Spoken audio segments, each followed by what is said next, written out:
जैसा कि मैंने आपको पिछले वीडियो में बताया था, प्रेजेंट परफेक्ट कंटिन्यूस टेंस जो पढ़ाया था, प्रेजेंट का आखिरी टेंस था वो।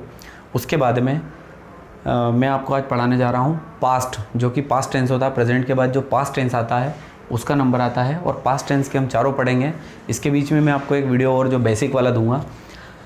मैं बीच में एक वीडियो पहले दे चुका हूँ जिसमें हेल्पिंग वर्ब और WH वर्ड में दोनों में क्या अंतर है और कब आते हैं, किसके साथ आते हैं, वो भी मैं सारी बातें बता चुका हूँ।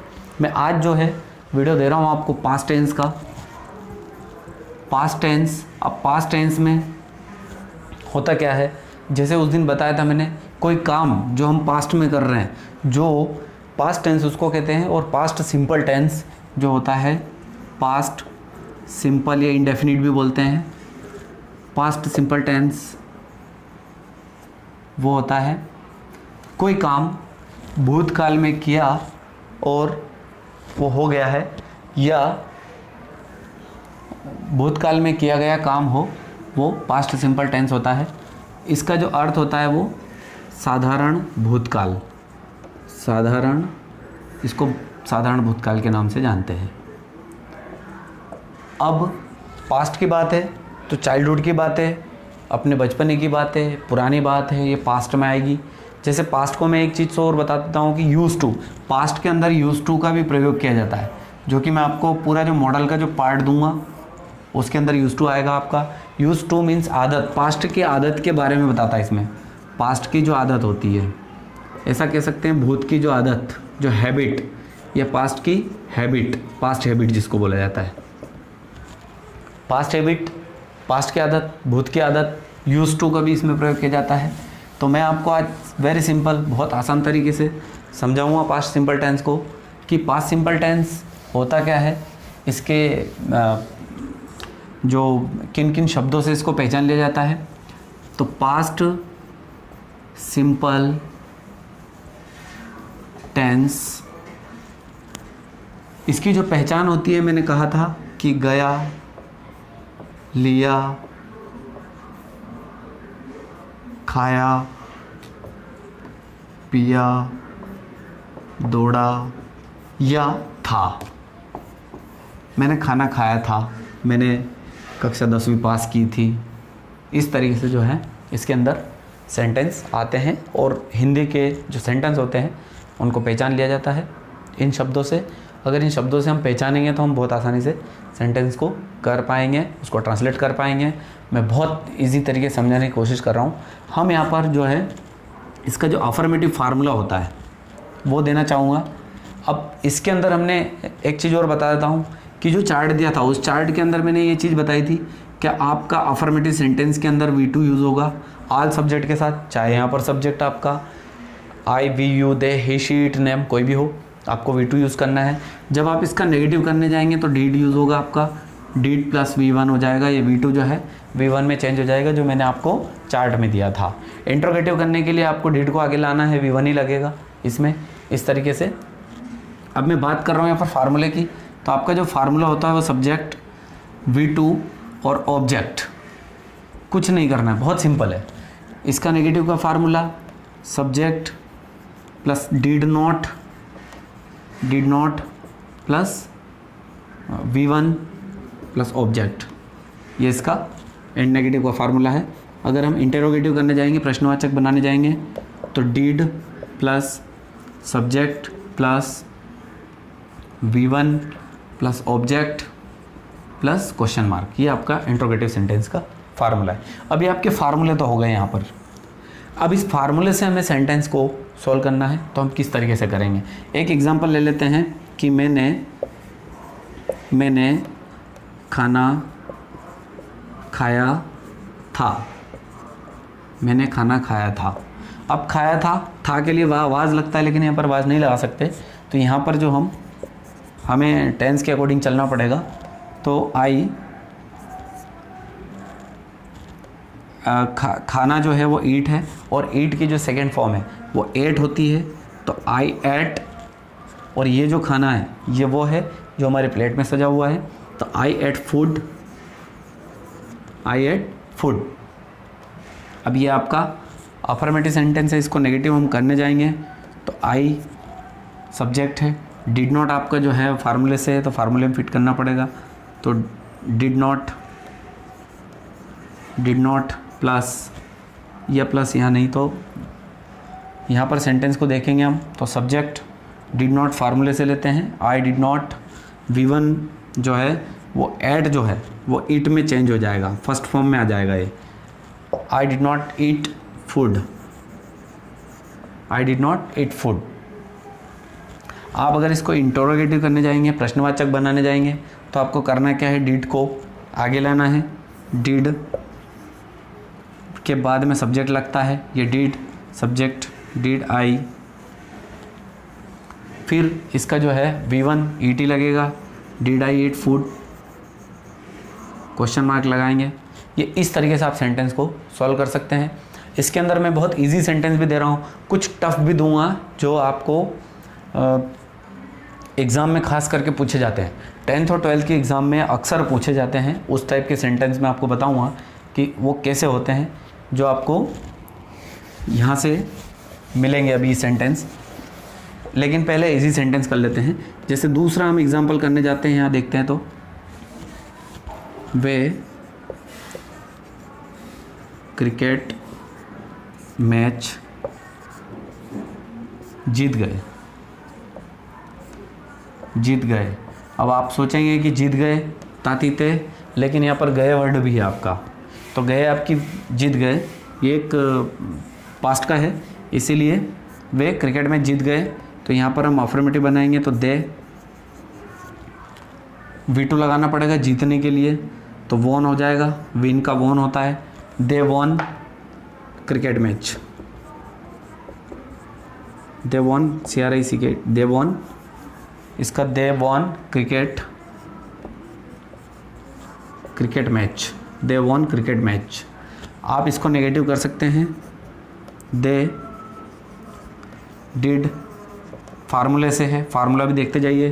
दे डिड नॉट विन आ जाएगा यहाँ पर, क्योंकि यहाँ पर वॉन था सेकंड फॉर्म, यहाँ पर अब विन हो गया है। They did not win cricket match. आप इसको अगर इंट्रोगेटिव करने जाएंगे, प्रश्नवाचक बनाने जाएंगे, तो डिड को आगे लाना पड़ेगा।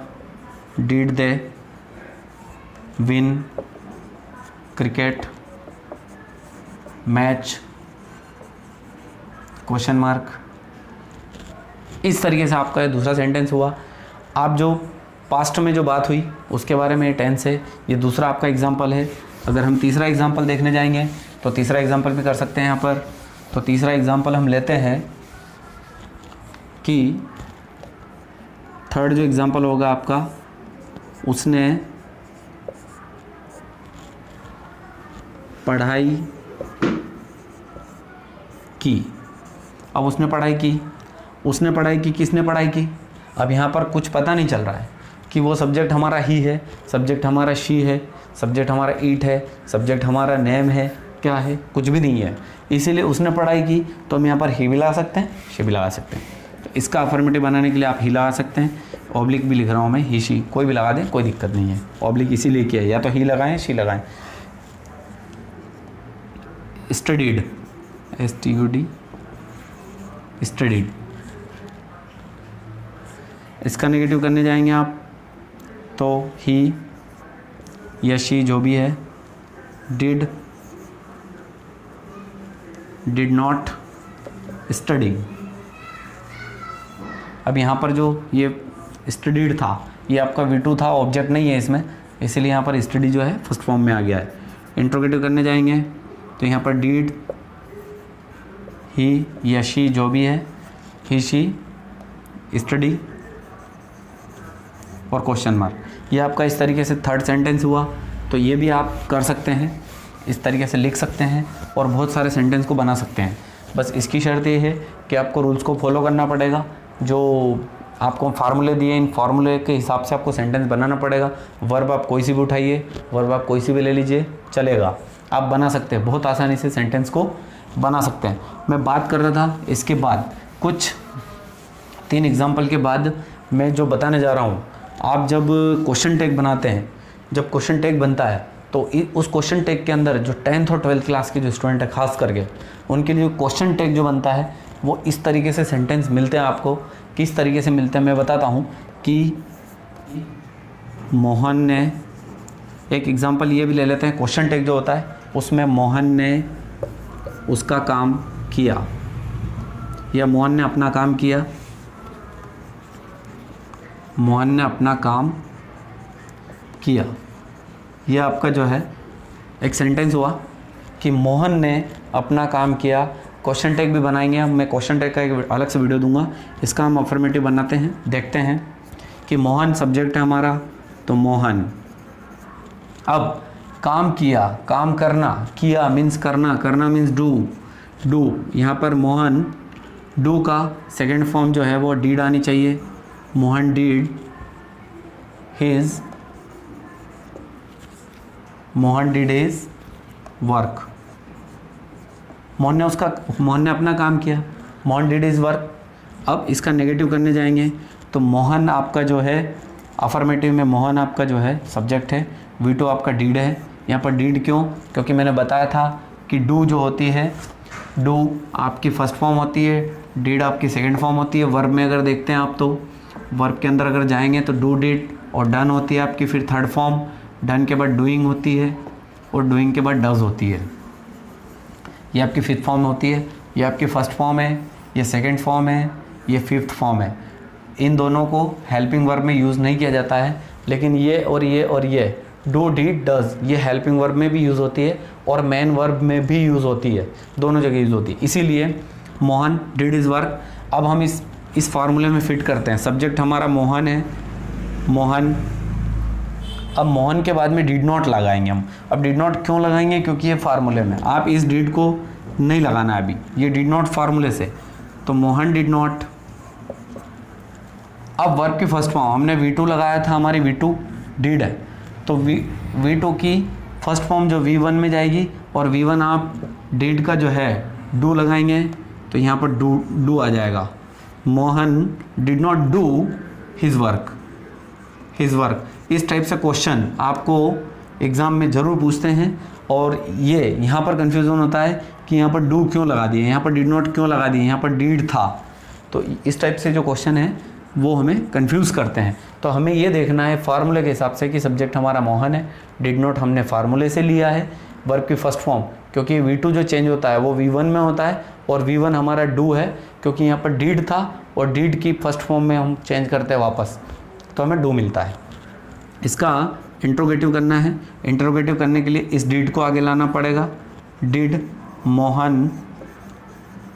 अब फार्मूले से हमने डिड उठाया, सब्जेक्ट हमारा मोहन है, वर्ब की फर्स्ट फॉर्म हमारी डू आएगी जो यहाँ पर लिखा है, object his work, his work. इस तरीके से आपको सेंटेंस मिलते हैं। चाहे यहाँ पर डू हमेशा डू ही आएगा, क्यों? पास्ट सिंपल में हमेशा डू आएगा, डिड की जो फर्स्ट फॉर्म में चेंज करेंगे तो डू आएगा।